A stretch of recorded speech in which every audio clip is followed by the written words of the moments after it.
Kalau saya berada di dudukan Pakatan Harapan, saya tak pasti sama ada itu langkah yang betul. Sebab kalau anda dah masuk ke zon untuk cuba ambil kredit orang lain, anda dah kalah dah. You've basically lost the argument. Kalau saya berada di kedudukan PH, kenapa tidak saya mencabar persepsi bahawa Johor is doing well?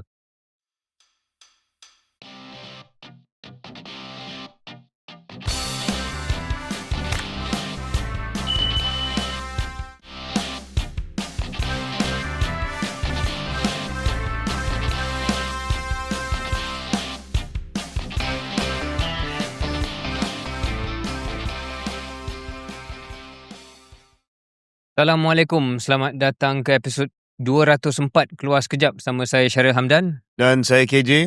Kita merakam episod ini di satu lokasi istimewa, iaitu di Museum Tokoh Johor. KJ, ini kali pertama saya tiba ke bangunan ini, bangunan warisan yang dibina lebih 100 tahun dulu, 1893. Merupakan bekas kediaman rasmi Allahyarham Datuk Jaafar Mohamad. Ya, ketua ataupun menteri besar pertama Johor. KJ saya dipahamkan pernah sampai sebelum telah diubah suai ataupun kan direka semula, tapi ada refurbishment ya. Sebelum dibuka sebagai muzium tokoh, saya sempat untuk melawat tempat ini. Yang Amat Berhormat Menteri Besar Datuk On Hafiz Ghazi bawa saya. Dan pada masa itu belum lagi buka, dan saya sempat staf daripada museum, daripada Jabatan Warisan telah pun bawa saya pusing satu museum ini. Saya boleh kata sebagai seorang yang suka pergi ke museum, terutamanya bila kita mengembara ke luar negara. Ya. Ini antara museum yang saya rasa sangat-sangat satu, cantik dia punya restoration dia, pembaikan pulih dia. Dan yang kedua, dari segi curation ataupun dari segi pameran yang dipilih, antaranya berkaitan dengan Johor, berkaitan dengan Johor dalam lintasan masa, Kesultanan Johor moden, pameran berkaitan dengan sejarah kepimpinan Johor, pameran Datuk Jaafar sendiri.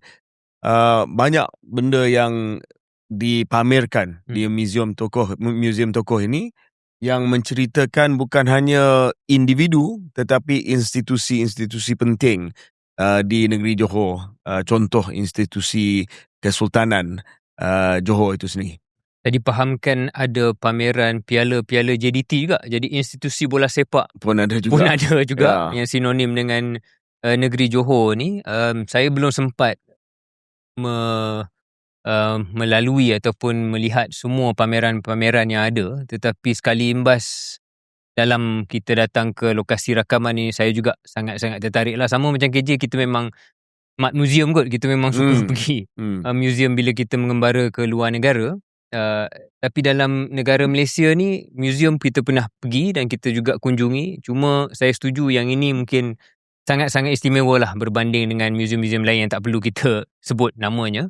Dan bukan semata-mata sebab dibaik pulih dengan cantik, tetapi cara dia menyusun supaya pengalaman pengunjung tu saya rasa sangat menarik lah. Saya tak tengok tapi dijelaskan oleh curator museum tadi sebelum KJ sampai. Dan kalau inilah standard dia, mutu dia, kita harap bukan kita saja yang datang, tetapi rakyat Malaysia seluruh negeri-negeri lain juga boleh berkunjung untuk melihat apa yang ada di muzium tokoh ini. Diperkaya dengan koleksi artifak, dokumen sejarah, gambar arkib dan paparan digital yang sesuai untuk semua umur.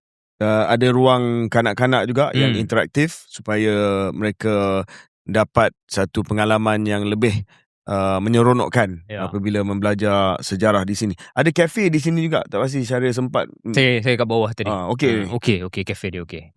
Boleh makan minum di sini juga. Boleh. Ayuh kunjungi Museum Tokoh Johor dan hayati sejarah, warisan serta identiti Johor dalam satu destinasi.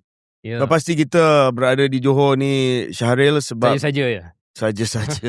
Ini adalah episod berkaitan dengan pilihan raya negeri Johor. Betul. Kita merakam episod ini pada hari Jumaat 3 hari bulan Julai tengah-tengah kempen pilihan raya negeri Johor yang mula agak slow, mungkin tak berapa panas, tapi saya rasa macam biasalah pilihan raya di Malaysia ni biasanya akan mengambil masa kempen selama 2 minggu. Dan bila kita masuk ke selekoh yang terakhir ni, hujung minggu yang last weekend ni, dia akan menjadi lebih panas lagi. Ya. Ya. Saya melihat bahawa KJ telah pun sebagai ahli UMNO telah pun turun membantu beberapa calon sejak semalam tak silap saya, dan akan juga sampai ke hujung minggu ni. Apakah perasaan KJ setakat ini? Mungkin kita bincang lebih mendalam, tapi pengalaman sendiri KJ kembali dalam arena politik secara lebih serius. Pertamanya saya rasa yelah, kita rasa tak kekok sebab benda ni dah jadi ruji bagi kita dulu masa kita dalam politik. Jadi saya rasa tak adalah benda yang saya rasa tidak selesa. Kebanyakan daripada orang yang terlibat juga ataupun watak-watak yang terlibat juga adalah orang yang sama yang saya dah kenal begitu lama. Antara calon-calon yang saya cuba bantu semalam adalah rakan-rakan lama kita juga zaman saya berada dalam Pemuda UMNO Malaysia. So dari segi rentak itu, I don't think that I've skipped a beat, so to speak. Tetapi ada benda yang saya boleh komen juga dari segi kempen. I wish semalam saya daripada pukul 10, saya tolak daripada Kuala Lumpur dalam pukul 8 sampai ke Parit Sulong dalam pukul 10. Sampailah ke malam. Last stop saya di Benut, di Pontian, Saudara Sumali. Mungkin kerana hari kerja, tetapi kempen yang saya nak melihat mungkin hari ni dan esok, sebab saya nak sambung kempen saya hari ni dan esok, hujung minggu, hari Jumaat, hari Sabtu, adalah untuk juga jumpa dengan lebih ramai lagi pengundi. Saya rasa Syahrir pun tahulah, bila kita sometimes campaign stop ni, ini bukan saja BN, saya notice PH juga sama. Kita bercakap kepada orang kita, sama ada kepada ahli kita, jentera kita, pengundi tegar kita. Boleh nampak daripada video, daripada gambar lah, sebab dia orang semua pakai biru. Kalau Pakatan Harapan, dia orang semua pakai merah. Dan saya nampak bahawa setakat ini, this is my very, very unscientific observation. Setakat ini, selain daripada calon-calon yang bergerak di pasar, bergerak di kawasan-kawasan tumpuan orang ramai dalam program yang dikenali sebagai walkabout, ya, saya nampak maybe golongan atas pagar ni belum lagi keluar, belum lagi kisah sangat. Saya percaya mereka akan mengundi. Tak pasti turn out dia macam mana, that's a big question yang kita boleh bincang nanti.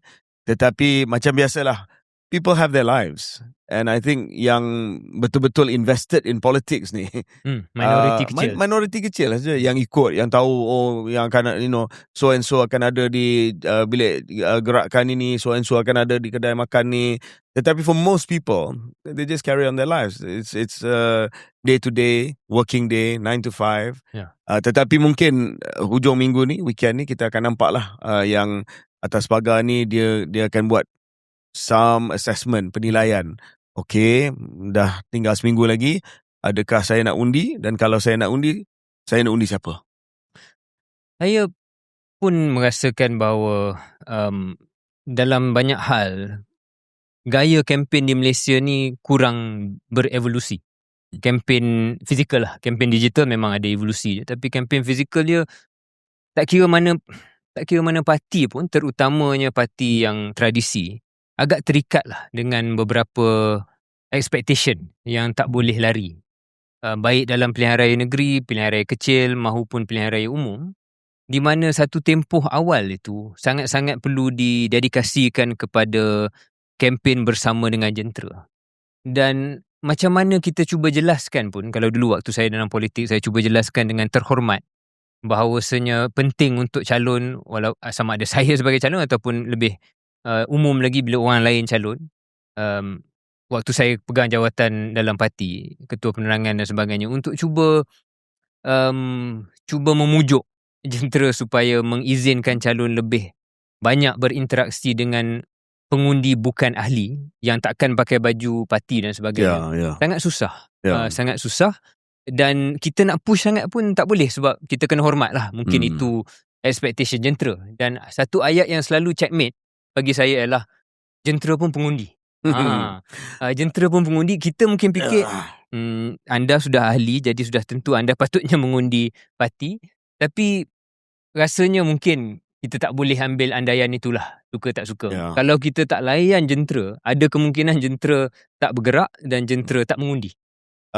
Dua lagi perkara yang memberi respons. Sebab saya setuju dengan pandangan asas Syaril, iaitu we have to move on from this kind of jentera retail politics. Okay, setuju.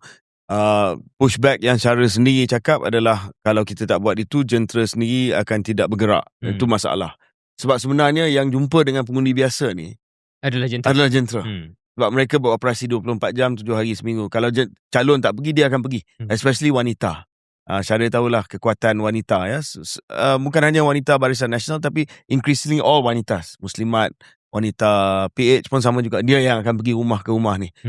Ketuk pintu, canvassing on the at doorstop, canvassing. Kedua, saya nampak bahawa kita boleh teruskan dengan format yang sedia ada. Maknanya mungkin program kita itu bersama dengan jentera, tapi kita boleh amplify that program via social media. I think that is kekuatan di situ. Kalau kita boleh buat live, kalau it's something that is catchy. So semalam saya, by about the second or third stop, saya quite acutely aware that this was a jentera affair. Dan saya cuba fikir apa headline yang saya nak dalam media sosial, dalam liputan akhbar dan sebagainya. Bantai Mazli lah. So I was trying to think, because now I have to expand the reach. You know, I'm spending the whole day here, a lot of effort. Dan kalau dia tak dapat liputan, dia, tak ada value beyond meeting the jentera. So I started thinking about the headline. So benda tu keluar, and then it became national headlines. Not so much Bantai Mazli, but to take away serangan tersebut terhadap MB, which I thought, MB dah jawab, tapi he cannot, tactically, dia tak perlulah menjawab, sentiasa menjawab soalan yang sama. So I took it away from him. And then that became headline dalam berita kebangsaan atau berita nasional. Ketiga, saya melihat retail politik ni, Syaril, bukan saja di Malaysia, tetapi the reinvention of retail politics ni sangat-sangat perlahan di negara lain juga. I was watching some of the canvassing di UK. Dia buat benda sama juga. Dia cakap pada jentera yang sama juga kan. Lepas tu dia pergi doorstop lah. Dia pergi doorstop. Tetapi bila dia berhenti, dia buat set up event. It's really preaching to the choir lah. Macam US President sama juga. Dia akan berhenti, dia Air Force One akan turun, dia akan berhenti, dia akan keluar, dia akan cakap depan orang dia. Tetapi the amplification ataupun reach itu melalui media dan melalui social media. Sangat-sangat susah untuk betul-betul kita capture this middle ground voters. You know this. You pun you contested a couple of times dalam general election. Kita betul-betul kena go to places yang tidak dirancang, so susah. Kedua, anything can happen dalam keadaan tersebut. Sama ada kita pergi pasar, sama ada kita masuk kedai makan, sama ada kita tunggu pagar sekolah masa parents ambil anak mereka kan. They're not focused on us. Tiba-tiba kita datang dan kita muncul. So anything can happen. Gaffes can happen there as well. Tambahan untuk poin akhir saya selain daripada apa yang KJ sebut, iaitu bagaimana menggunakan program jentera itu untuk dipancarkan kepada audiens yang lebih luas melalui media sosial. Kalau nak evolusi kempen runcit fizikal ni, mungkin salah satunya KJ yang daripada pengalaman kecil saya ialah untuk pergi ke tempat-tempat yang KJ sebut tadi tu. Makan di warung dan duduk sana untuk 1 jam dan hanya duduk sana, sebab sekurang-kurangnya dalam interaksi tersebut akan bersama dengan mereka yang datang ke tempat itu. Kemudian mungkin di pasar, selain the walkabout, I found those experiences in my reflections the most rewarding lah, dari segi rasa macam kita boleh tengok riak wajah pengundi tu. Dan kita boleh agak dia ni sokong kita ke tak. Dan di situ maybe you can win them over dengan interaksi ringkas tersebut. Tapi dia soal pelaburan masa lah. But isn't that better pelaburan masa berbanding dengan... Depends. Bergantung juga kepada berapa ramai yang kita jumpa, berapa ramai yang akan ataupun yang mendaftar sebagai pengundi. Sebab macam saya sebutkan tadi, it's a gamble bila you pergi kat situ kan. Kita tak tahu siapa dekat situ. Kita tak tahu kalau kita meluangkan masa sejam, mungkin kita cakap kepada 10 orang yang sama untuk 1 jam. So it's always a gamble in terms of time. Saya berpandangan kalau saya menjadi seorang campaign manager kepada calon, I'll definitely put in, for instance, pasar malam, pasar tani, di kedai-kedai makan, walkabout di kawasan-kawasan tumpuan, terutama lunch time, and school pickups are good because tu memang school pickup saya tak pernah buat. Saya selalu buat school pickup. Tak kena sound ke? Macam saya kata lah, dia gamble sikit lah. Dia gamble sikit ya. Tapi kalau kita datang dengan gerombolan dengan entourage yang besar yang blok kereta, memang kena lah. So saya akan berhentikan kereta saya jauh sikit, saya akan jalan. So it's just me and maybe 4 or 5 volunteers bagi flyers dan kita tak kacau lalu lintas sekolah tersebut. I found the school pickup to be very useful. Sangat-sangat useful. Anyway, mungkin kita nak cakap sedikit tentang background Johor ni, Syaril, sebab saya melihat bahawa kita dah seminggu kempen ni. Johor ni bertanding ataupun di Pilihan Raya Negeri Johor ni ada 56 kerusi Dewan Undangan Negeri. That's the number of seats in the Johor State Assembly. The facts are, pada Pilihan Raya Negeri yang lepas 2022, Barisan Nasional telah pun memenangi 40 kerusi. Pakatan Harapan telah memenangi 13 kerusi dan Perikatan Nasional telah menang 3 kerusi in the 56 seat State Assembly. Jadi harapan daripada BN adalah sekurang-kurangnya untuk mendapat keputusan yang sama ataupun lebih baik daripada 40 kerusi. So kalau kita tengok kepada Pilihan Raya Negeri 2022, kita menjangkakan kelebihan ataupun advantage ada kepada Barisan Nasional. Tetapi ada juga pilihan raya yang lain yang berlangsung di Johor selepas Pilihan Raya Negeri, iaitu Pilihan Raya Umum tahun 2022. Pada awal tahun 2022 adalah Pilihan Raya Negeri. State elections took place in 2022. BN got 40. The general elections took place, of course, in November 2022. Dan walaupun kerusi negeri tidak dipertandingkan di dalam Pilihan Raya Umum, hanya kerusi-kerusi parlimen dipertandingkan di dalam Pilihan Raya Umum, apa yang kita boleh buat adalah to compare the outcome of the state seat level at the parliamentary general election. Maksudnya, kalau kita tengok pada kerusi negeri di Parlimen Pontian, Parlimen Pontian ada 2, Pulau Sebatang dengan Benut, so 2. So kalau pada PRN memang 2-2 kerusi Pulau Sebatang dan juga Benut dipertandingkan. Di Pilihan Raya Umum, 2-2 kerusi itu tidak dipertandingkan, hanya Parlimen Pontian dipertandingkan, but you can break the votes from the 2 state seats and see what the results would have been at the state seat level. Dan pada PRU, it was a very different picture, Syaril.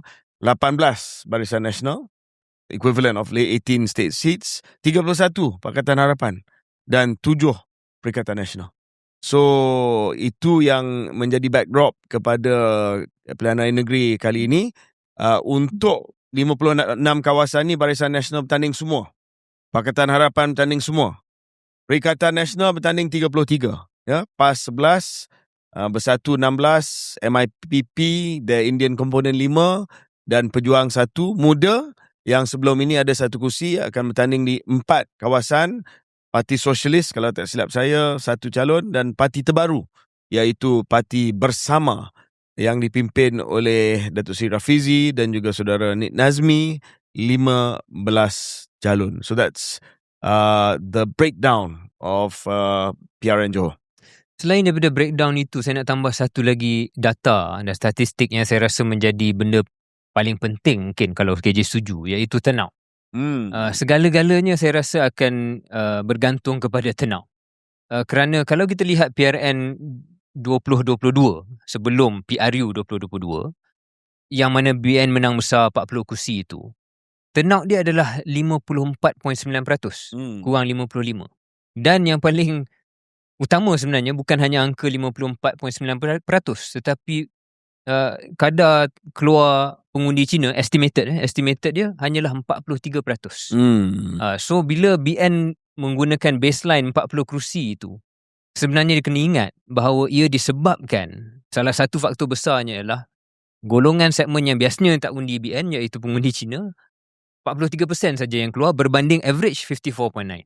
Jadi jurang itu, kalau jurang itu menutup datang PRN minggu depan, ia boleh mengubah, walaupun pengundi Melayu tu mungkin boleh kekal dengan pola yang serupa dengan PRN yang lepas, tapi kalau pengundi Cina kali ini balik dan bukannya seperti mana tahun 2022, ia boleh menjadi satu kejutan negatif kepada incumbent, iaitu Barisan Nasional. Saya tak pasti dalam pengalaman KJ sehari dua ni dan juga sekarang ni berada dalam Parti UMNO, adakah muncul kesedaran itu di kalangan kepimpinan Barisan Nasional? Oh yeah, for sure. Saya rasa War Room Barisan Nasional dan juga pimpinan Barisan Nasional dia tidak lalai lah dengan keputusan PRN tahun 2022. Saya rasa sesiapa pun boleh akses data yang kita sebut tadi, iaitu pecahan undi daripada pilihan raya umum yang membawa kepada satu keputusan yang sangat-sangat berbeza daripada PRN. Saya rasa BN is acutely aware of this dan sangat-sangat mengetahui bahawa antara faktor, not all of it, tetapi antara faktor besar adalah turnout ataupun peratus yang keluar mengundi. Dan di sini mungkin kalau kita boleh beralih perbincangan kita sedikit KJ kepada salah satu keputusan strategik Barisan Nasional yang baik buruknya kita akan lihat dalam keputusan nanti, dan saya rasa ada kesan panjang lah untuk PRU juga, iaitu dilihat sekarang mesra bersama dengan PAS. Kalau kita tengok dari luar, macam saya lihat daripada luar, faham logik itu. Logiknya adalah kita lihat ada sebahagian pengundi Melayu yang sangat tak selesa dengan DAP. Okay, fine. Benda itu dah memang wujud. Tak boleh dinafikan wujud. Sama ada betul salah, tapi benda itu wujud. Maka barangkali atas pertimbangan itu, UMNO Barisan Nasional merasakan kita perlukan option untuk bersama dengan PAS dan Perikatan Nasional in some sort of loose partnership.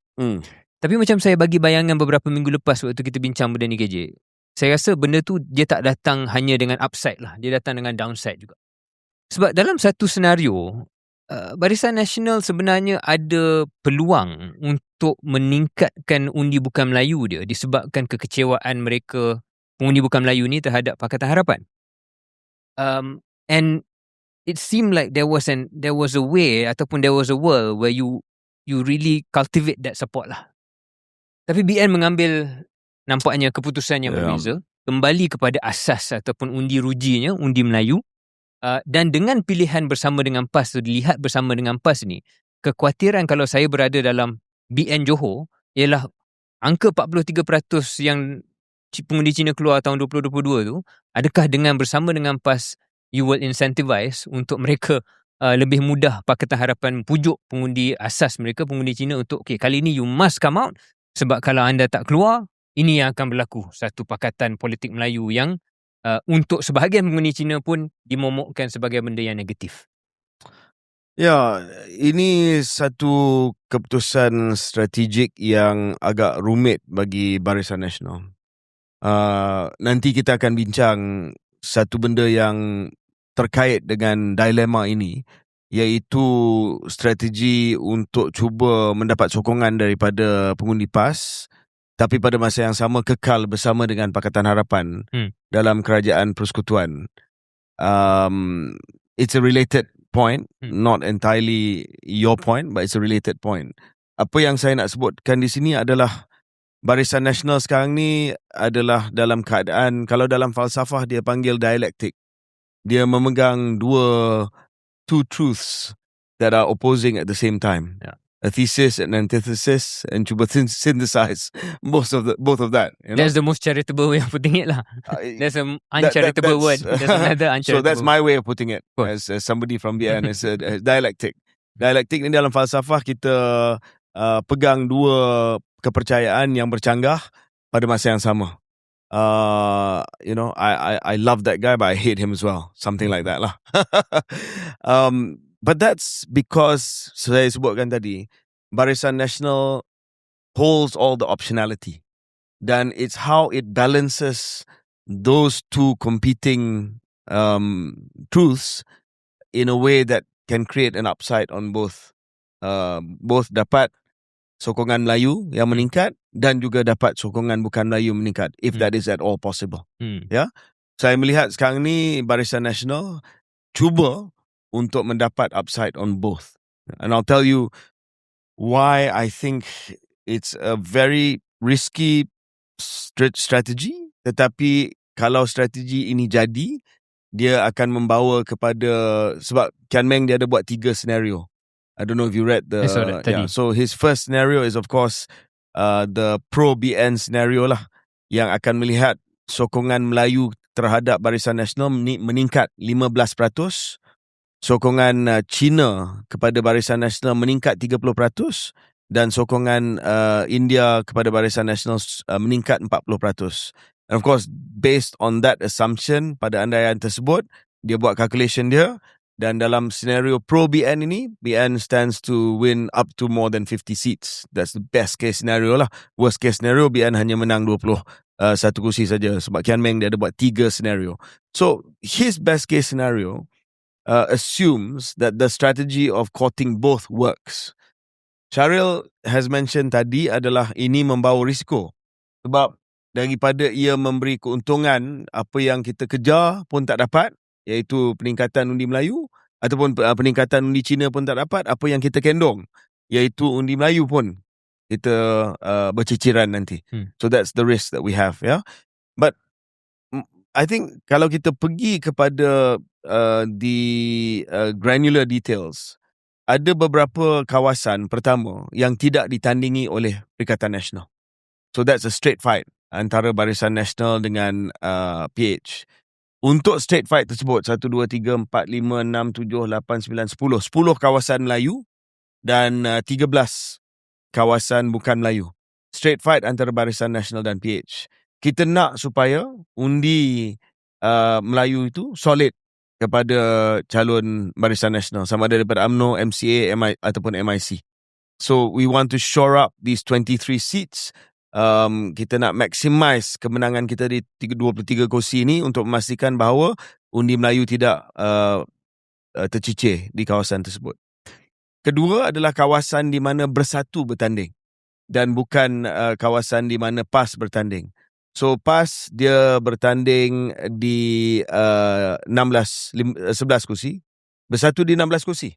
Ya, kita UMNO, Barisan Nasional, harap bahawa orang Melayu yang sokong PAS ni, dia mungkin tak bagi kepada Bersatu, dia bagi kepada UMNO Barisan Nasional. Sebab baru ni ada keputusan daripada PAS yang mengatakan bahawa mereka tamatkan kerjasama mereka dalam Bersatu. Walaupun they still coexist within the framework of Perikatan Nasional, it is, I think, worth going after the PAS votes di kursi yang dipertandingkan oleh Bersatu. 16 kursi tu agak banyak. So, I think the game is to try to get the PAS votes di kursi di mana BN akan bertembung dengan Bersatu. Dengan keputusan PAS hari itu yang mengatakan bahawa PAS has ended their kerjasama dengan Bersatu. Sebab kita tahu bahawa PAS sekarang ni lebih bersama dengan parti Wawasan yang dipimpin oleh Datuk Seri Hamzah Zainuddin, and much less so with Tan Sri Mahyudin. Tetapi oleh kerana tak dapat di-resolve keadaan dalam Perikatan Nasional, they accommodate Bersatu dalam gabungan Perikatan Nasional buat masa ini. Tapi saya rasa campaign-wise, I don't think PAS is going to go all out for Bersatu. So it's worthwhile UMNO trying to pick up those votes. The logic for me, Syahril, is this. Saya bertanding dekat Sungai Buloh hari itu kan. I don't know what your experience was in Alor Gajah. Ramanan, PKR, he got 50,000. I got 48,000 in Sungai Buloh. The PAS candidate tak campaign pun. Didn't campaign. I think nak bagi sedikit laluan kepada saya lah. He got 29 votes just by virtue of his name being on the ballot sheet Menteri Perikatan Nasional. So 29,000. 29,000. Kalau tak ada dalam ballot sheet, I'm assuming I will get most of that. Saya rasa kemenangan itu akan memihak kepada Barisan Nasional. So I think it's worth going after that. Okay, now coming to the Chinese votes. Yes.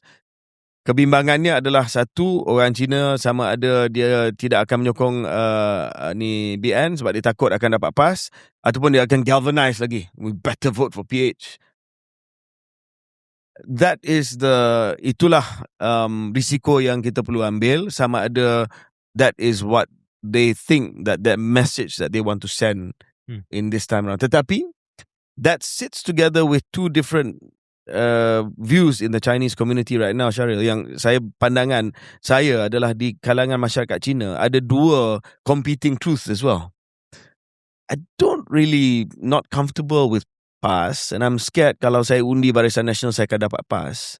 Tapi pada masa yang sama, saya nak ajar DAP ni sikit. Saya nak ajar PH ni sikit. It's still there in the Chinese community. Dan pandangan mana pada 11 hari bulan yang akan jadi pandangan yang lebih dominan di kalangan masyarakat Cina? Sama ada dia nak ajar, ataupun dia rasa, I'm scared that PAS is going to come in. But PAS won't come in because BN contests most seats. So the logic is you can still ajar, dan you will not get a PAS government, definitely not get a PAS government in Johor. Kita tak nak berisiko menganalisa PRN ni hanya dengan lensa Barisan Nasional. Saya akan bagi sedikit respon, kemudian kalau boleh saya nak pindah ke lensa Pakatan Harapan pula. Otherwise it's just entirely BN driven. Tapi untuk menutup pandangan saya tentang lensa BN ni, KJ menggunakan istilah dialektik untuk your internal dialogue lah kan, untuk have two competing thoughts and then you have almost an internal dialogue to get to your final position, as it were. Tapi satu lagi istilah yang boleh diguna pakai ialah makan keliling.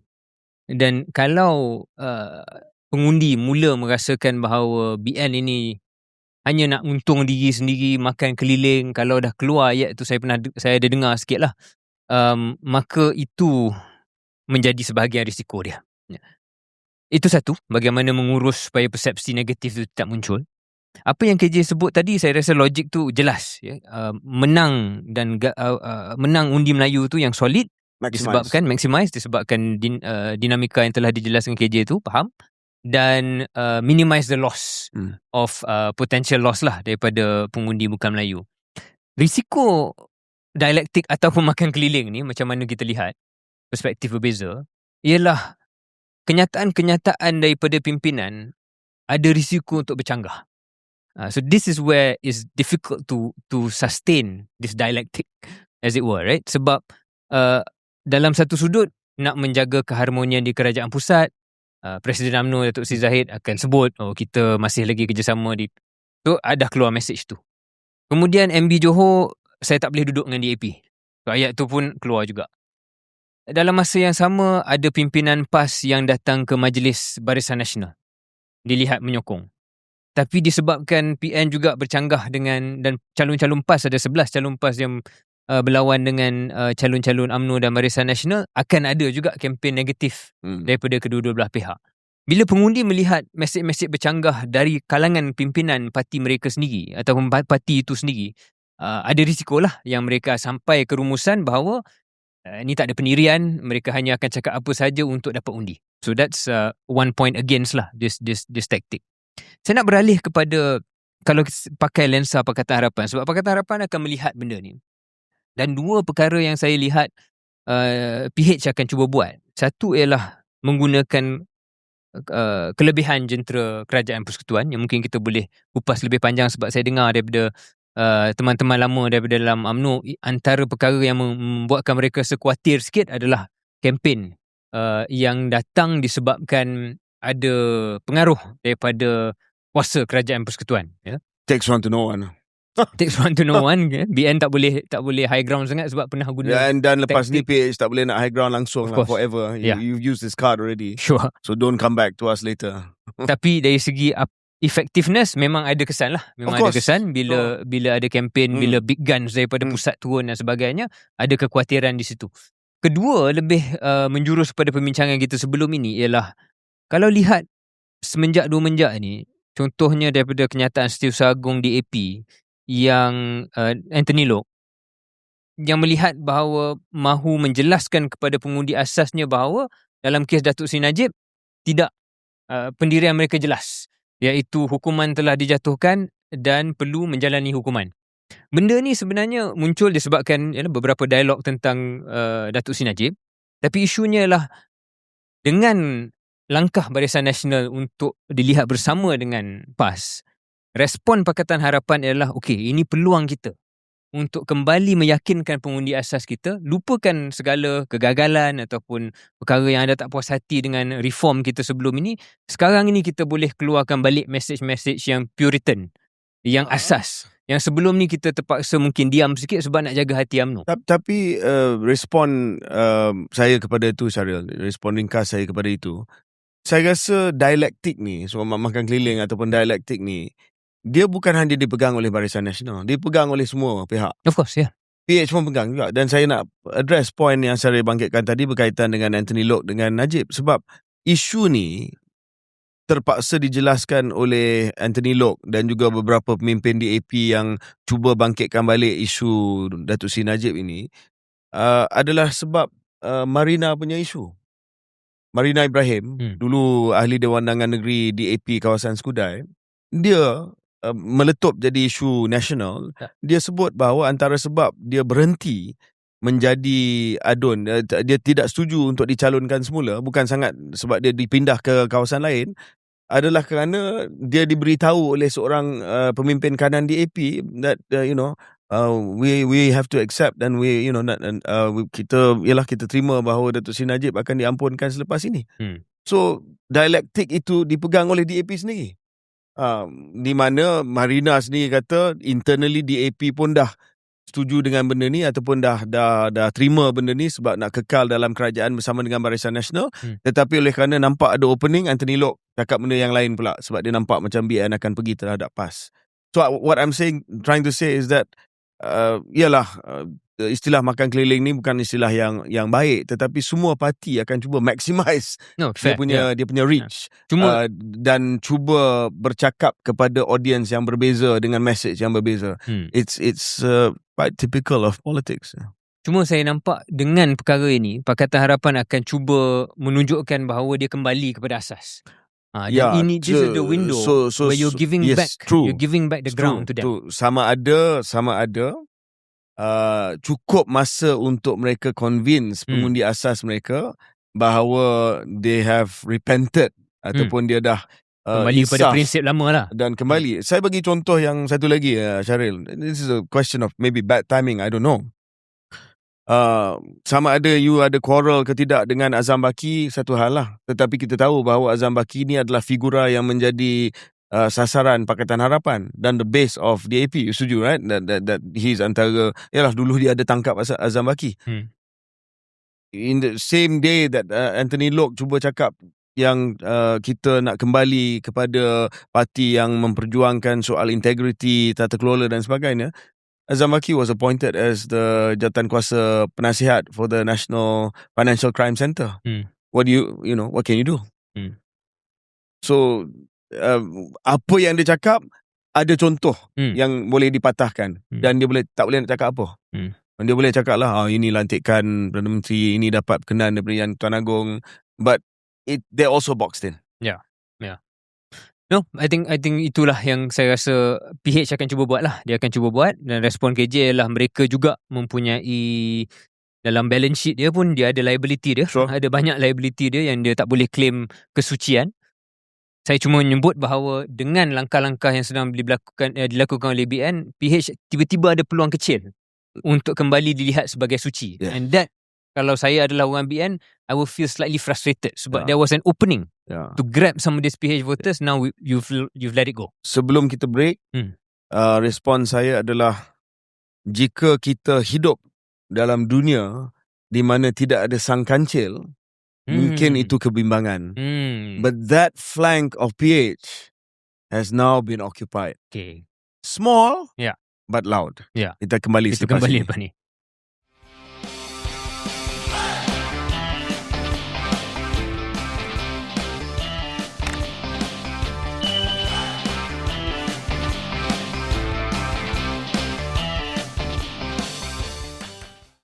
Selamat kembali ke episod 204 Keluar Sekejap, episod PRN Negeri Johor.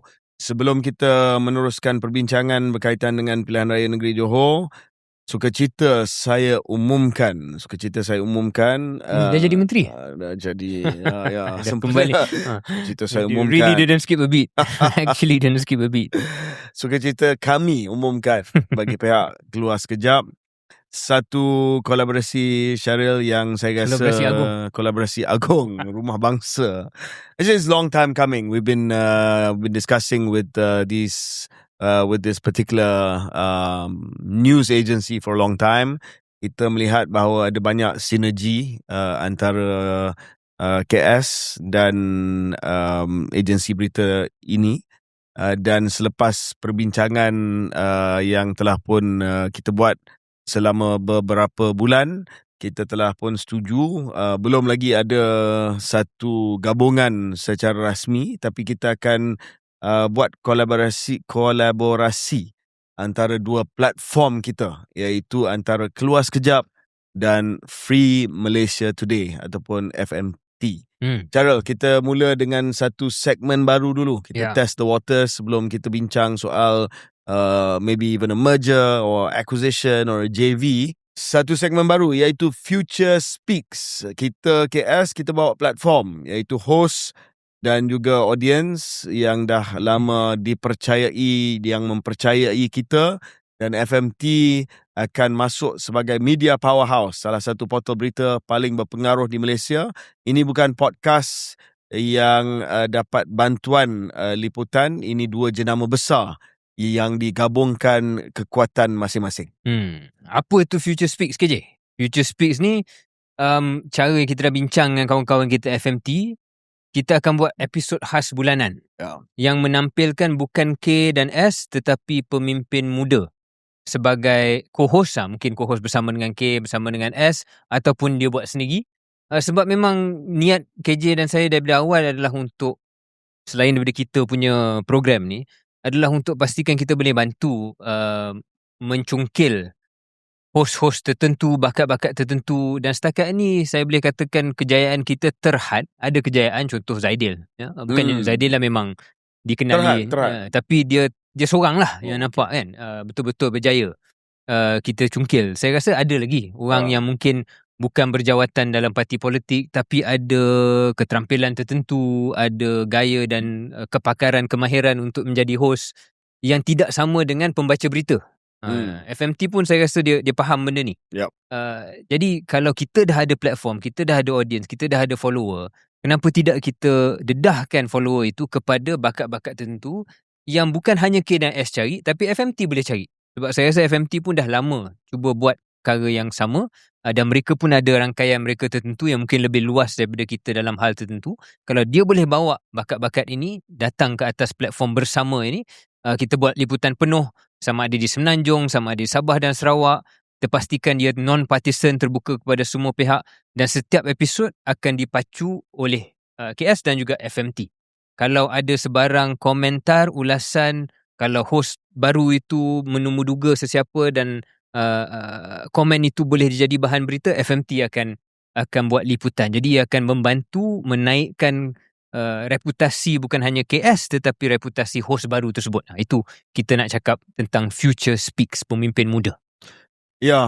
Saya rasa ini juga adalah satu perkembangan yang selari dengan visi Syaril dan saya untuk masa depan KS. Sebab kita daripada beberapa bulan yang lepas, kita nak mengurangkan kebergantungan KS kepada K dan S.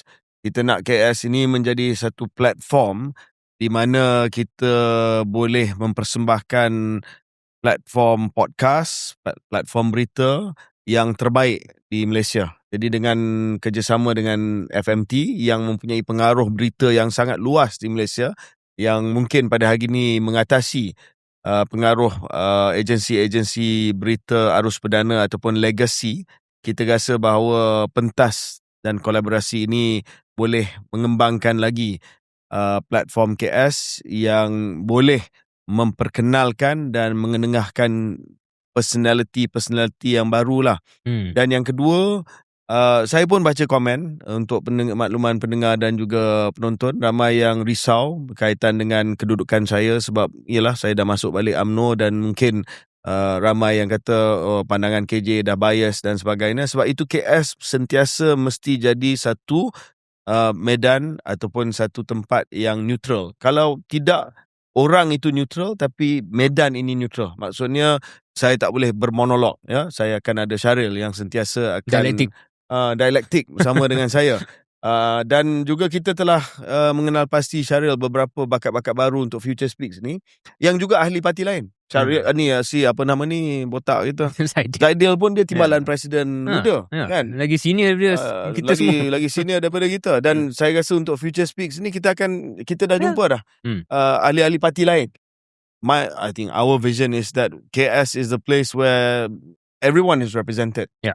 Bukan hanya agenda KJ untuk BN UMNO tetapi this is really where we bring everyone together.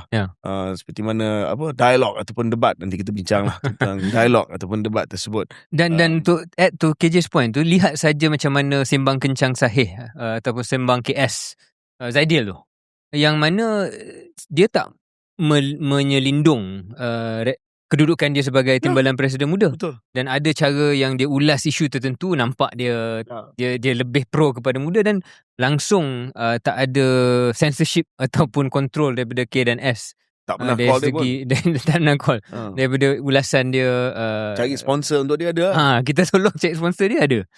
Jadi itu dah credibility lah. Kalau ada yang was-was cakap lah ni KJ cakap je, tapi tak, I don't think that's true, to be fair.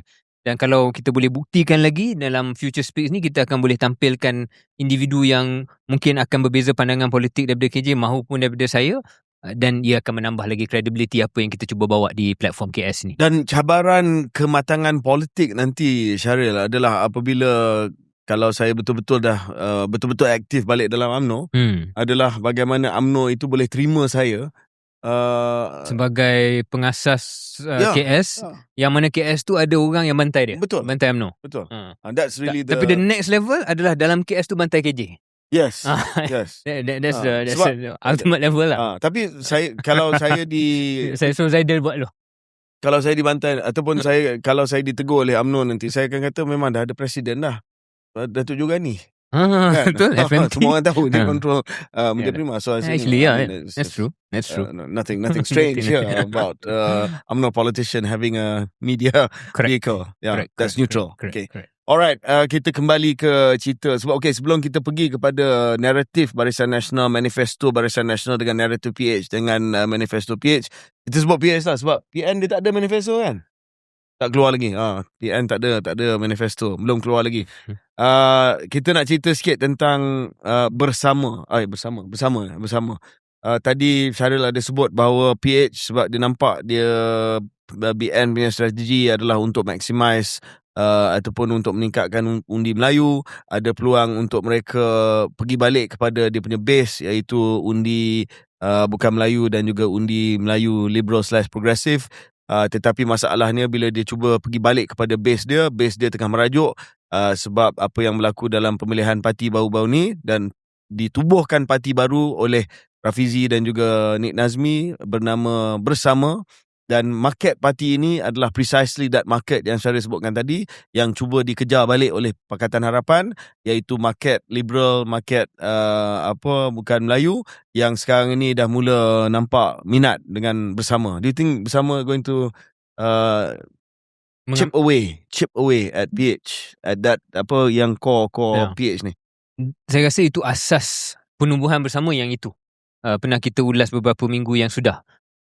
Bukannya maksud Bersama tak nak dapat pengundi biasa UMNO ataupun PAS. It's tough for them now. Tapi for now memang the first market ataupun segmen yang mereka nak kejar adalah segmen reformasi yang kecewa dengan Pakatan Harapan. Segmen reformati lah, iaitu mereka yang selama ini sokong PH tetapi bila kecewa dengan pada pandangan mereka kegagalan untuk melaksanakan reformasi dan segala hipokrasi yang sewaktu dengannya, mereka pergi kepada option bersama. That is the bersama hope lah. Itu harapan saya yakin Rafizi dan Nik Nazmi.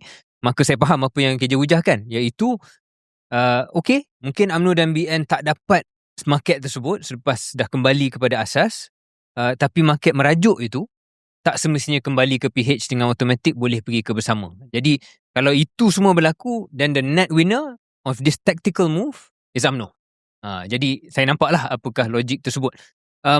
So to your question, adakah tak pasti ke je, saya tak berada di ground dengan cukup lama untuk melihat apakah respon orang terhadap Rafizi dan kempen beliau. Cuma melihat ada sedikit mungkin dari persepsi ramai orang fumble lah daripada salah seorang calon bersama Dia cakap sebab yang bercakap tentang ladang kinzir di Johor, dan itu menjadi bahan jenaka ataupun kritikan. Tapi agak luar biasa macam mana satu ayat tu boleh just that's what I was going to say, macam mesti bring the whole thing down. I mean, I don't know, Rafizi is quite unique kan as an individual, tapi a normal individual at his position akan rasa frust lah.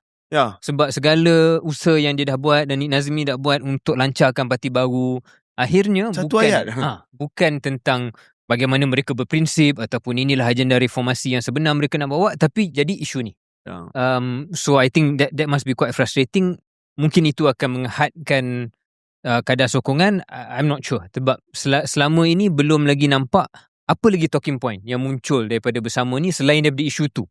I think if that is the only thing that dominates the news when it comes to bersama, then it would have been a bit of a underwhelming campaign. Dan banyak naratif dia lebih kepada reformati lah. Oleh kerana reformasi tak dapat dilihat melalui Pakatan Harapan yang terlalu compromise, istilah yang Syaril selalu guna, try the pure play, which is bersama. So saya tak pasti sama ada itu berjaya ke tidak untuk mendapat sokongan daripada PH Tulin. Tapi soalan yang asal tadi adalah sama ada it does enough damage to PH yang boleh menguntungkan UMNO Barisan Nasional. Tapi sebelum ada satu perbincangan sampingan yang menarik yang saya terfikir tadi bila saya dengar Syaril mengulas tentang bersama. Ini adalah berkaitan dengan pilihan ataupun pemilihan calon. Saya difahamkan bersama ada satu proses pemilihan calon yang terbuka.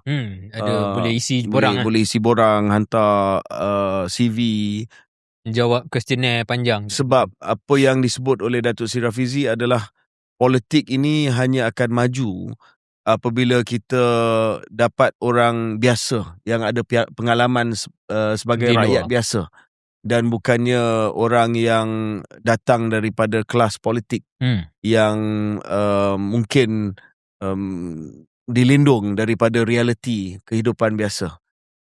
Nice sentiment, ya. Tetapi I'm wondering bila tidak ada cukup masa dan bila buat benda macam ni, saya tak kenal calon yang keluarkan ayat tersebut, tetapi saya tertanya sama ada kawalan quality control is affected a bit. You don't have much time. Interview pun saya tak pasti berapa round dia buat interview kan. Kita pun tak tahu apa prestasi dia atas pentas. Berbanding dengan parti lama yang mungkin tak exciting sangat lah. Tetapi kita ada masa untuk hantar all our young guys ataupun young ladies pentas pemuda. Kita boleh check them out, let them make mistakes. Not as calon, tetapi as penceramah biasa, and then they learn along the way. So I don't know what you think about that. Sama ada the process of getting your everyday person that reflects the reality of the everyday voter, which is a nice sentiment. Tetapi there's this risk lah. Saya rasa the bersama play for the long run ialah untuk sentiasa memaparkan diri sebagai parti yang berprinsip. Almost prinsip itu lebih utama daripada outcome, at least for now, right? Mungkin the gambit untuk Rafizi dan Nik Nazmi ialah in the long run, if I do the right thing, I will win. Jadi bagi mereka prinsip dia salah satunya dalam hal ni adalah macam mana dia jelaskan bagaimana kita nak membuka supaya mereka yang menjadi frontline politics ni bukan semata-mata mereka yang career politician yang datang dari kelas politik tapi daripada luar yang ada merit dan kepakaran tersendiri.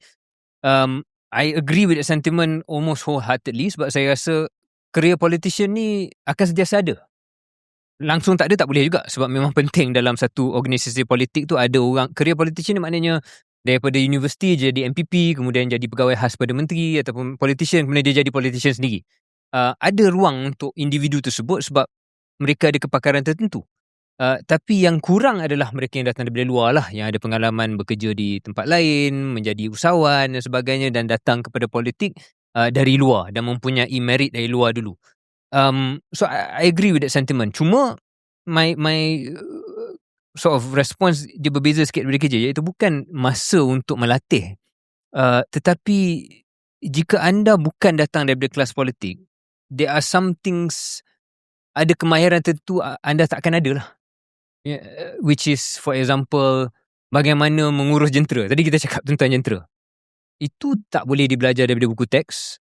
Dan kalau anda hebat, it's different from managing a company. Kalau anda hebat sebagai mengurus satu syarikat pun, untuk mengurus orang politik ni yang mempunyai emosi tertentu, yang mempunyai expectation tertentu, yang anda bukan bos dia tetapi anda adalah seorang pemimpin yang dia mungkin pandang tinggi tapi pada masa yang sama dia expect dijaga oleh anda. Dan that is not something that normally happens dalam corporate punya world ataupun even in a business. Jadi itu akan kekurangan lah. Jadi kalau nak letakkan semua calonnya datang daripada mereka yang ada kepakaran A tapi kurang sangat kepakaran B, itu mungkin menjadi kelemahan. But the principle of opening up kepada outsiders tu, I think it's a good thing. It's a good thing. Tetapi saya rasa bila dalam keadaan masa tu penting. You don't want, kita tak nak dia punya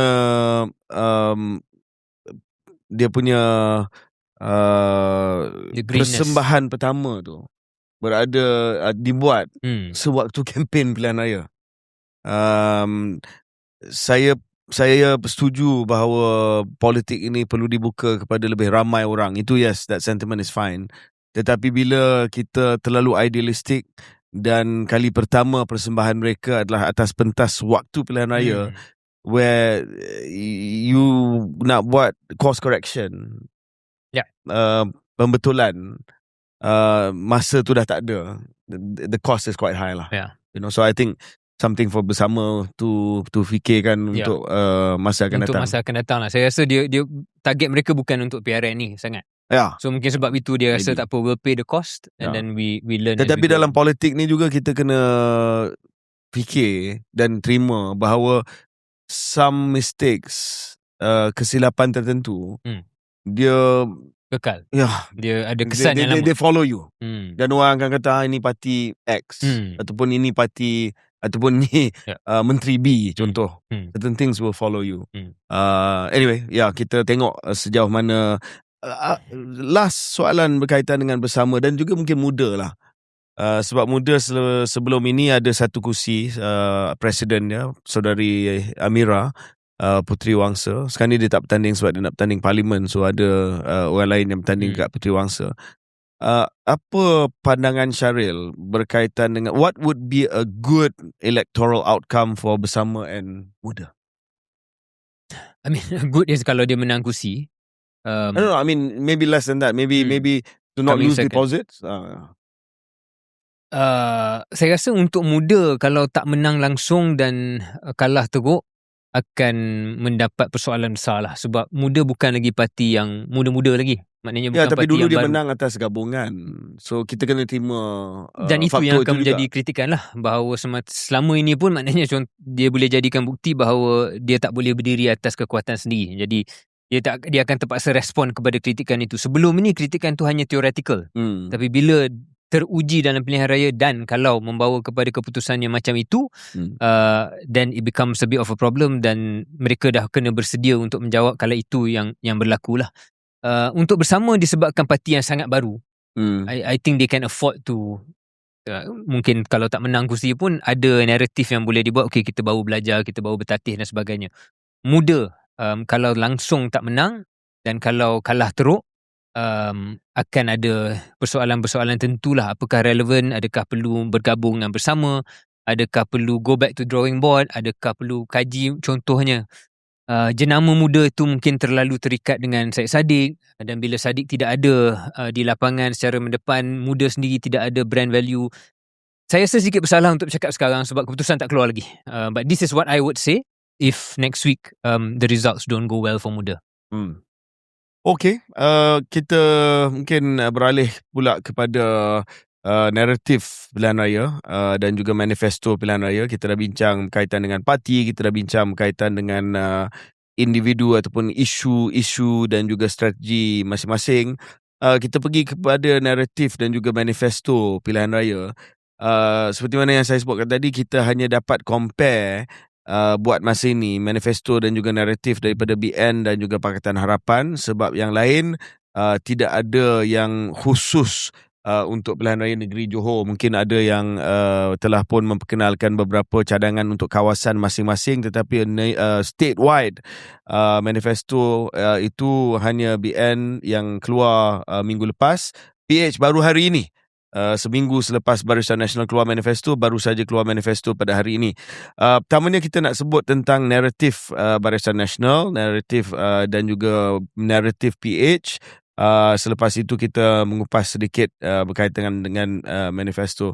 Saya rasa adil untuk kita katakan, Syaril, bahawa naratif Barisan Nasional adalah Johor sedang berada pada satu landasan pentadbiran yang baik di bawah pentadbiran BN dan juga Datuk On Hafiz Ghazi, Menteri Besar, dan they will point to very very strong figures lah. Antaranya adalah Johor merekodkan pertumbuhan ekonomi KDNK yang paling tinggi di Malaysia berbanding dengan negeri-negeri lain, 8% pada tahun 2025, mengatasi Selangor, mengatasi Pulau Pinang dan mengatasi kadar nasional iaitu 5.2%. Nilai pelaburan diluluskan mencecah 110 bilion ringgit Malaysia, tertinggi dalam sejarah negeri Johor. Kutipan hasil Johor pun tertinggi, dan kita melihat bahawa ini semua angka-angka dan fakta-fakta ini semua membawa kepada naratif iaitu rekod prestasi yang cemerlang di bawah Barisan Nasional, dan Johor menjadi negara ataupun negeri paling pesat berkembang di Malaysia. So that's the big sell from Barisan Nasional. Juga Barisan Nasional back that up of course dengan plan transformasi JETP, Plan Transformasi Ekonomi Johor, Maju Johor 2030, KDNK meningkat menjelang tahun 2030, 260 bilion ringgit, pendapatan per capita melebihi RM69,000 Malaysia, 200,000 peluang pekerjaan baru, 100,000 pekerjaan pendapatan tinggi. So obviously there's a plan and it's backed up by the figures from last year. Naratif Pakatan Harapan pula adalah okay, fine, kemajuan Johor best, tetapi tidak boleh dipisahkan daripada sokongan dan juga dorongan dan sumbangan kerajaan persekutuan. So they're basically saying, yes, we can't deny that Johor is doing well, tetapi ini semua adalah juga usaha ataupun projek strategik madani, antara lain Forest City Special Financial Zone, JSSEZ ataupun Johor Singapore Special Economic Zone, Maharani Gateway Integrated Energy Hub dan Deep Port. Dan ini menjawab bahawa Johor banyak berkembang disebabkan visi daripada kerajaan pusat. So there's a bit of a back and forth on this lah. Selepas ini kita pergi kepada manifesto juga. Tetapi do you agree with that sort of description of the narrative? Satu kata Johor best sebab kita, satu lagi kata ya Johor best tapi sebab kita. Saya setuju dengan itu yang sedang berlaku.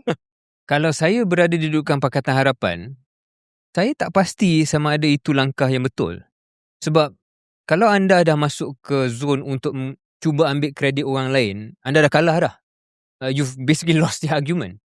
Kalau saya berada di kedudukan PH, kenapa tidak saya mencabar persepsi bahawa Johor is doing well? Sebab I'm the attacker. Saya tengah cuba nak rampas rampas kerajaan lah kan. Saya nak menang. Saya nak kalahkan incumbent. Jadi saya agak pelik kenapa mereka tidak menggunakan peluang untuk cuba, sebab ni semua angka je kan. Angka ni boleh diputar A dan B bergantung kepada apa yang anda nak buat. Dan saya lihat adalah cubaan kecil Exco Pemuda Amanah yang mana beliau Which is not really top draw, is it? Not really top draw, dan nampak tak diselaraskan lah. But this guy Fadli Umar, dia respon kepada manifesto Barisan Nasional dan dia kaji balik manifesto 2022. Dia kata ada benda yang kau tak tunaikan lagi Barisan Nasional. So that would have been the move I would have done lah kalau saya di kedudukan PH. Tapi sekarang you dah kata is doing well but take my credit, I should take the credit. And then you got one guy saying actually it's not doing so well. So you have to pick one or the other. Tapi saya rasa pemimpin Pakatan Harapan dia dah baca benda tu cara. Dia dah baca? Dia dah baca kalau dia pergi kepada not taktik, so well. Taktik you're not doing so well, benda manifesto lama tak dilaksanakan, they know what's going to happen. Yeah, the moment dia cakap, you tak melaksanakan manifesto, if I was on Hafiz, I'll sit down and say, how many % of the last manifesto did I not do? Saya rasa it's quite small things lah yang tak dapat ditunaikan sepenuhnya. And you bring out the old Pakatan Harapan manifesto, and I think, sure. But BN will have a field day. Nak cakap pasal janji manifesto ni, they don't want to go there. Because the moment janji manifesto saja, PH tak ada isu kencing ni akan keluar lah. Basically. There's a point KJ tu betul juga. That's why they're scared of that. But at least you are in the game. I know what you mean lah. I know what you mean. But it's tough right now. Itu satu. Yang kedua, but don't you agree now you're not even in the game because you're saying? Yeah, but I'm trying to say this point as delicately as possible. Dia takut.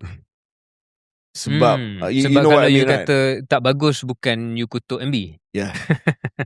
There's another institusi. Tak perlu kita habiskan ayat tu. Contoh kejayaan yang PH cuba claim berdasarkan kepada research kita selain daripada JSSCZ adalah projek Maharani Gateway, Integrated Energy Hub and Deep Port. Kita tahu projek ini antara lain di-champion oleh Tuanku Sultan sendiri.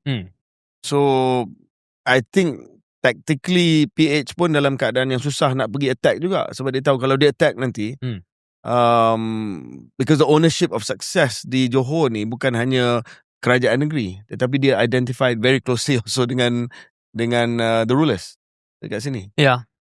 Faham. Dan saya cuba cuba faham PH lah kenapa dia tak ambil jalan yang Syaril cuba ambil tu. Saya faham apa yang dikuatiri itu.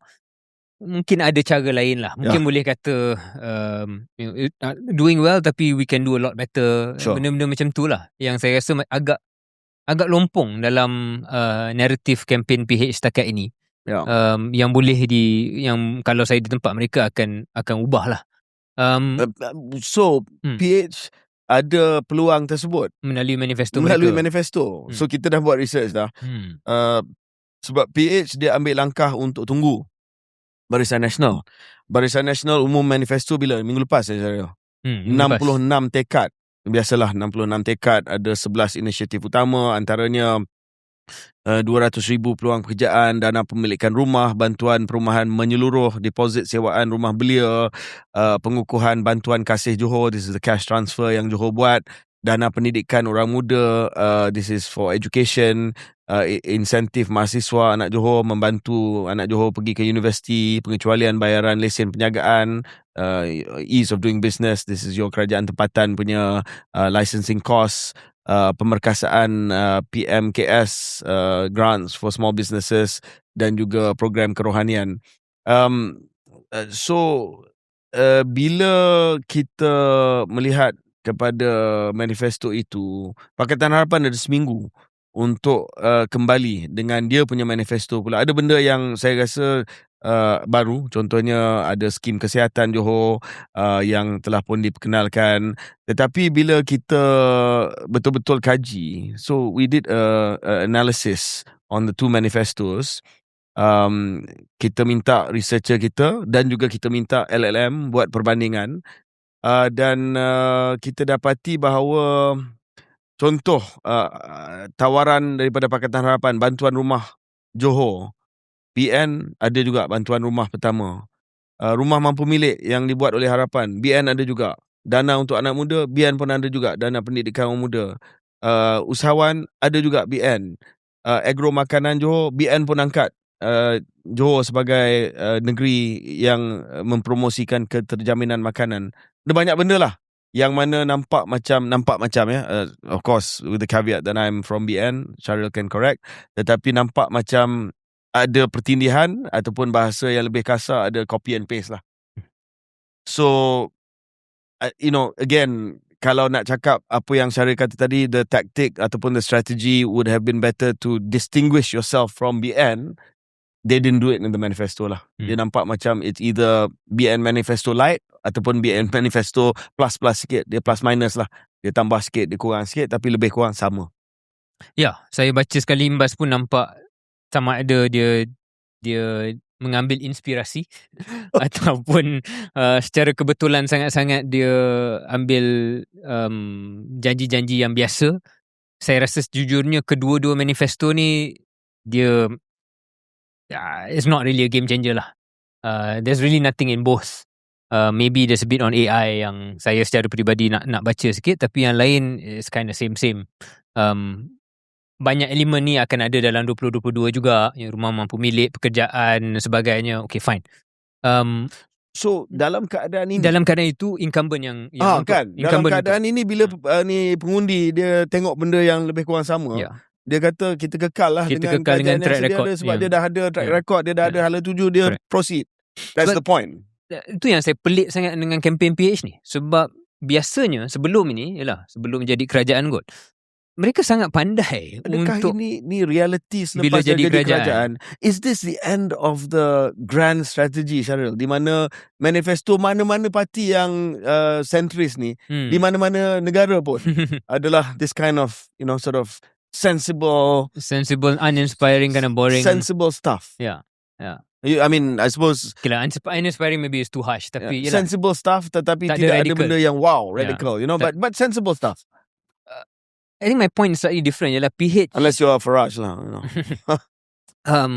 PH sebagai yang nak menyerang, sebelum ni dia sama ada melalui manifesto dia, kalau tak melalui manifesto pun ada cara lah untuk dia distinguish itself.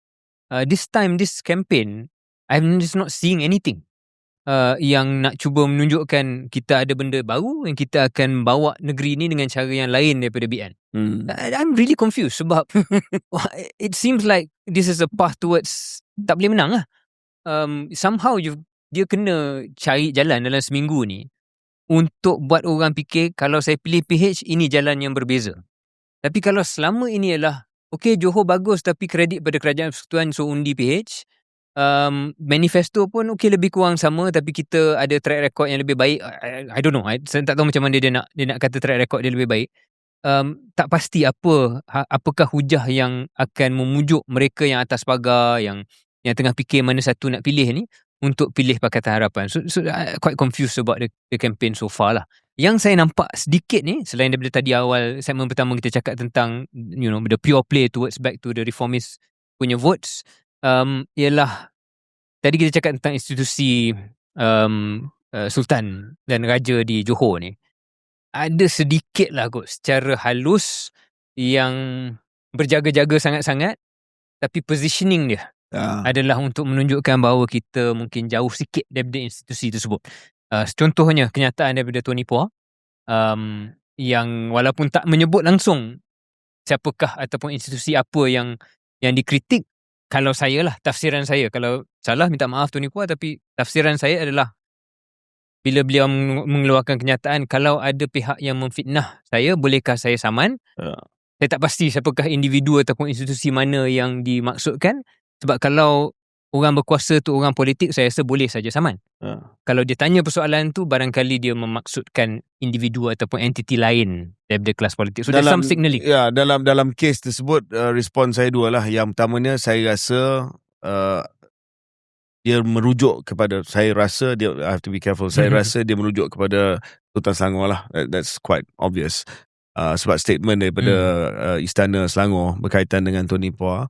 Yang kedua, Tony is an outlier in PH lah. Dia bukan mainstream character lagi. Jadi kalau dia hantar isyarat pun, saya rasa dia tidak akan diambil oleh pengundi sebagai isyarat daripada PH. Dan ketiga saya rasa jika PH menang kat Selangor di Johor pun, saya rasa di Johor, because of it being Johor, whoever is the MB akan ada hubungan yang rapat dengan istana. Tapi maksud saya dalam narrative campaign, that is one yang nampak berbeza. Actually the better example bukan Tony Puak, Mat Sabu. Bila Mat Sabu ucapan Mat Sabu yang saya rasa tapi ramai itu pun ada plus and minus lah. Ada plus minus maksudnya? Yelah, I mean ada untung rugi. Ada untung rugi dah. Of course ada untung rugi. Tapi ada setengah orang akan kata something different. Ada setengah orang kata ini biadab sikit lah. Biadab sikit. Tapi maksud saya adalah itu satu-satunya. Tetapi keseluruhan saya nampak same. Based on manifesto, saya tak pasti sama ada on dia sengaja lay this trap, tetapi the stable and steady trap, PH fell into it lah. So if you want stable and steady and sensible, it's BN lah. So before we get to ataupun sebelum kita lupa bahawa kita juga kena melayan senario, sebab perbincangan kita selama ni, ialah saya pun mengkritik PH sebab saya tengok melalui lensa mereka saya kurang faham. Tapi mungkin I have a blind spot kan. KJ, you might have a blind spot, I might have a blind spot. Saya nak cuba bayangkan apakah senario yang membolehkan kita, agakkan kita salah dan PH sebenarnya menang lebih banyak kursi. One is, saya tak rasa bahawa Datuk Seri Anwar sebagai PM akan membiarkan senario ni berlaku tanpa ada sesuatu trick up his sleeve. It's running out of time though.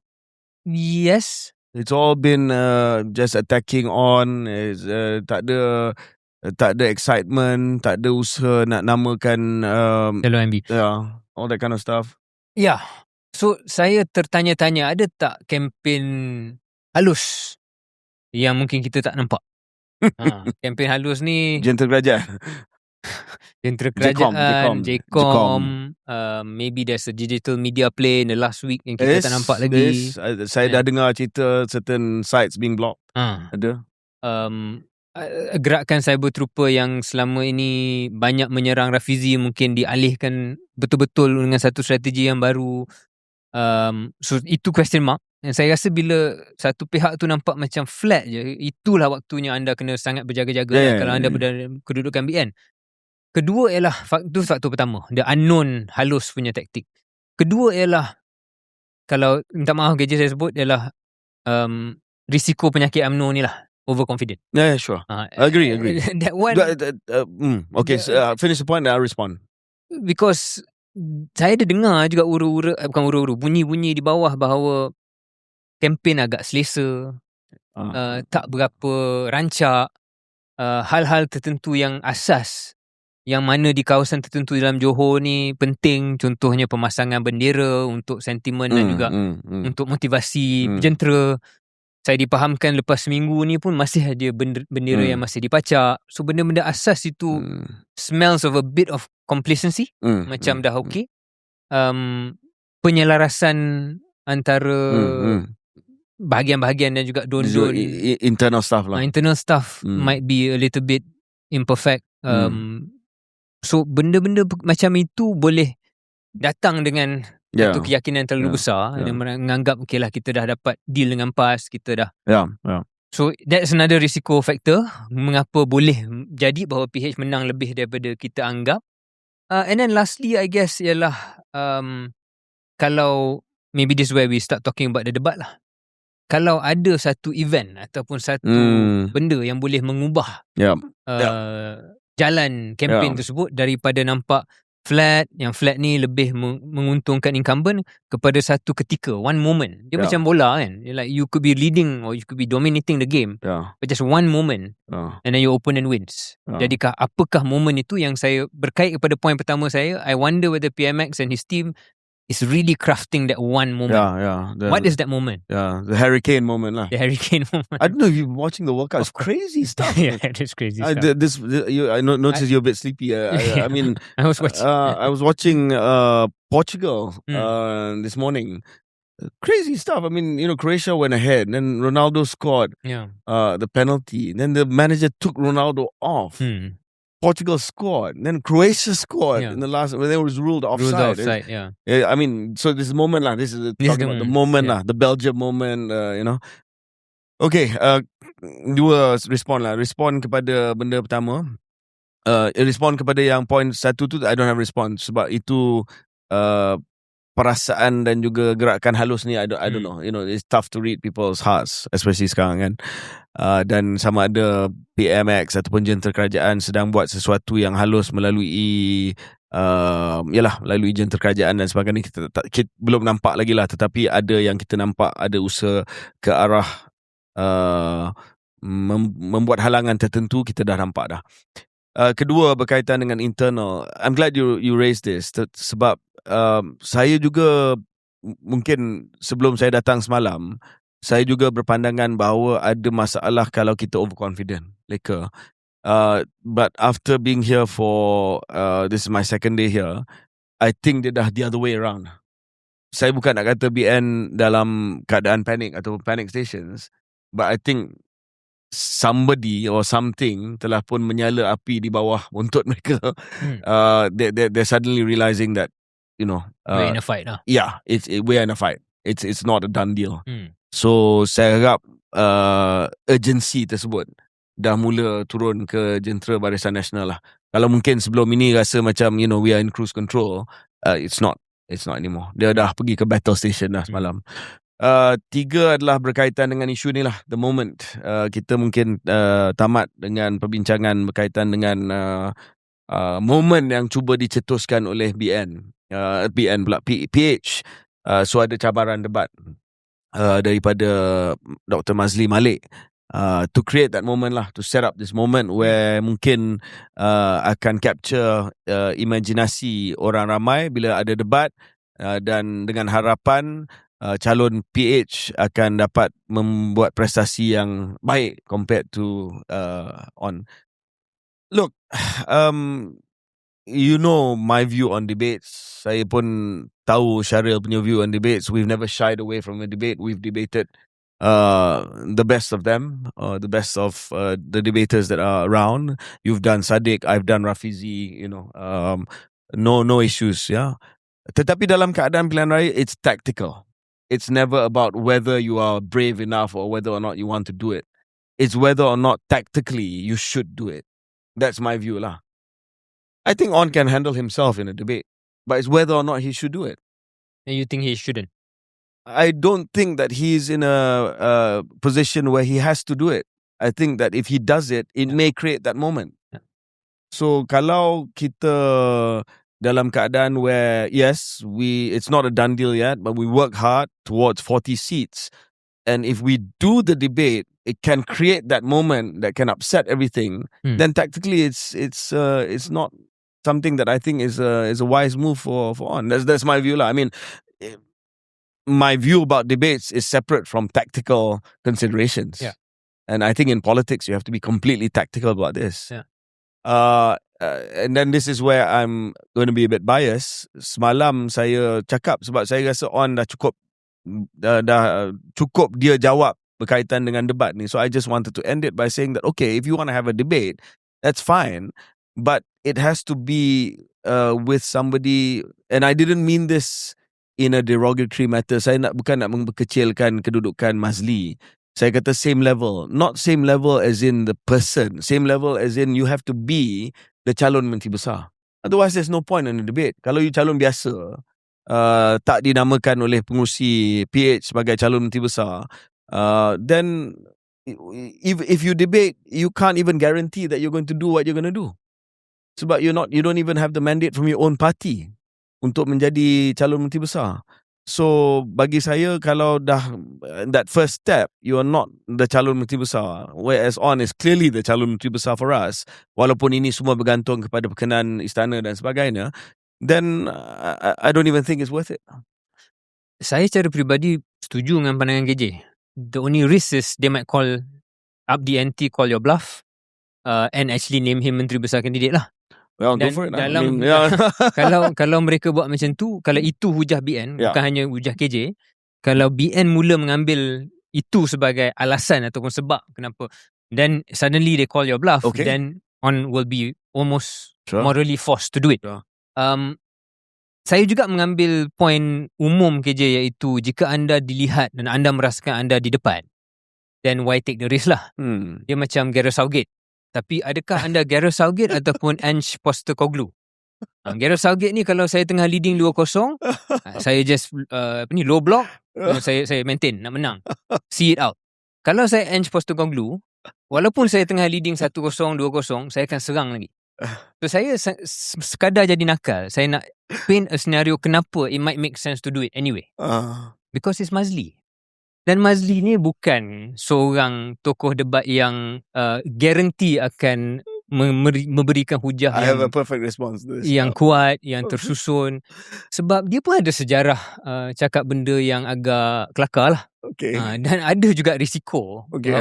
Dr. Mazli sendiri akan penuh dengan keyakinan diri dia, dan dia merasakan bahawa dia hebat, dan mungkin dia hebat, tapi tak semua orang rasa dia hebat. Okay. Dan kalau debat On dengan Mazli adalah pecanggahan personality yang mungkin menguntungkan On. Yeah. On seorang yang nampak humble, nampak dia nada bersederhana, yang kita pernah bincang lepas ni, agak sesuai dengan naluri bangsa Johor. Dr. Mazli adalah I'm the smartest guy in the room, which may piss off some people. Yeah. So that's why you go Ange Postecoglou and you win 5-0. Postecoglou, yes. Gareth Southgate, yes. I understand the analogy. Let me end by saying this. Depends whether or not you are in the group stage or in knockout stage. Kalau kita masih lagi dalam peringkat kumpulan, maybe you go for the kill lah. Yeah? Tapi knockout stage ni, if you are 2-0 ahead, maybe you go for the low block. Because kalau kita bawa sampai ke penalty, and the debate is the penalty, Paraguay will knock Germany out. Right. Kita terpulang kepada penonton lah. Anda pilih langkah yang mana. Yeah. But yes, it's been a good chat. Absolutely. It's a fun episode. Yeah. And, very fun episode. Kita ucapkan selamat maju jaya kepada semua calon, ya. Semua calon, walaupun saya pakai biru pada ini, selamat maju jaya. Because we've been calon, we understand how tiring it is. Maybe one word on how tiring it is. It's extremely tiring. Dan anda survive on adrenaline, dan anda kena perform all the time. Penat macam mana pun kena senyum dengan selebar-lebarnya. Yes. Tak boleh nampak sedikit pun saat mimik muka yang penat ataupun fed up. Tak nak layan orang. Tak nak layan orang, walaupun hati rasa macam I just need 5 minutes to myself. Tak boleh. Tak boleh. You are switched on all the time. Jadi kita so salute to all the calons. Salute to all. Kita menghormati. And the Gentra as well. Betul. Yeah. Last point ialah sahabat kita ataupun staff kita, Iman, sedang melaksanakan satu dokumentari. I'm not sure if you're aware. So beliau actually he's been here doing work. So he's recording. Dia sedang merakam beberapa aksi tertentu. Dia ada wawancara dengan calon-calon tertentu. Okay. Tak dan nampak hasil pun?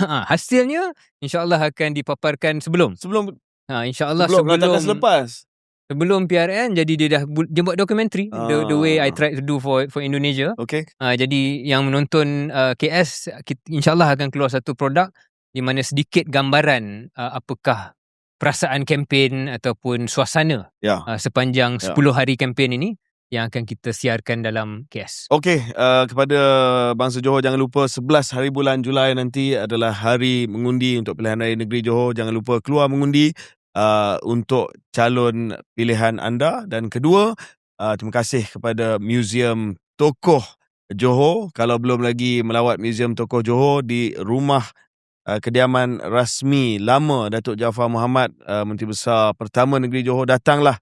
Di sini anda akan dapat melihat warisan negeri Johor dengan artifak, dokumen sejarah, gambar arkib yang mempamerkan tokoh-tokoh daripada negeri Johor. Selamat mengundi dan terima kasih.